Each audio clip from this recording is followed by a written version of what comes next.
Finally, one more thought. Socrates said, "My friend, care for your psyche. Know thyself, for once we know ourselves, we may learn how to care for ourselves." And let's face it, just about all of us could take better care of ourselves, like getting enough sleep and reducing stress. We see that these 5 daily behaviors of sleep, food, movement, stress, and connection dramatically affect our health and our longevity. People who've run big companies like Indra Nooyi of Pepsi see a greater need than ever to care for the psyches of their employees. I think post-pandemic, we're seeing more and more people say, I have to worry about me as a person. I have to worry about my family. I want to worry about my well-being, my mental health. So we've got to start encompassing people as holistic humans as opposed to a tool of the trade.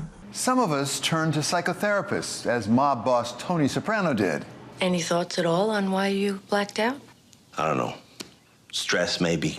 But for some, it's not enough to get more sleep or have a more thoughtful boss or have someone to talk to. Some of us turn to chemistry, like Elon Musk, who is talking about his use of ketamine again. There are times when I have sort of I don't know, like a negative chemical state in my brain, like depression, I guess, you know, or like depression that's not linked to any negative news.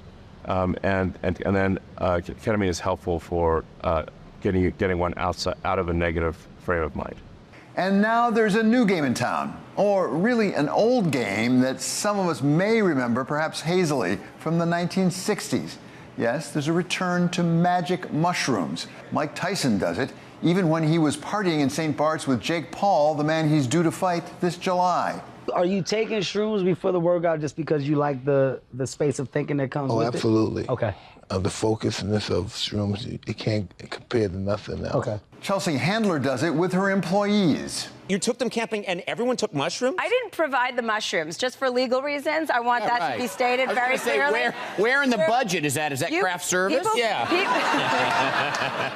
People can pick mushrooms in the forest. Bloomberg this week reported on so-called magic mushrooms being touted by executive coaches.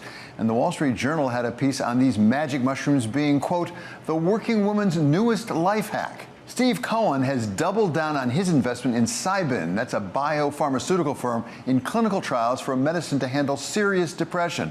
A medicine that uses, you guessed it, the active element found in magic mushrooms.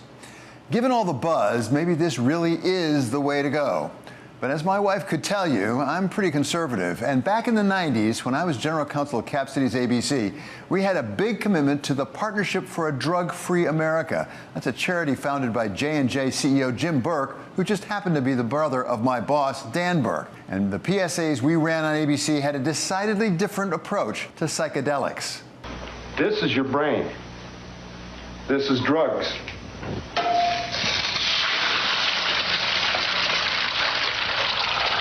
This is your brain on drugs.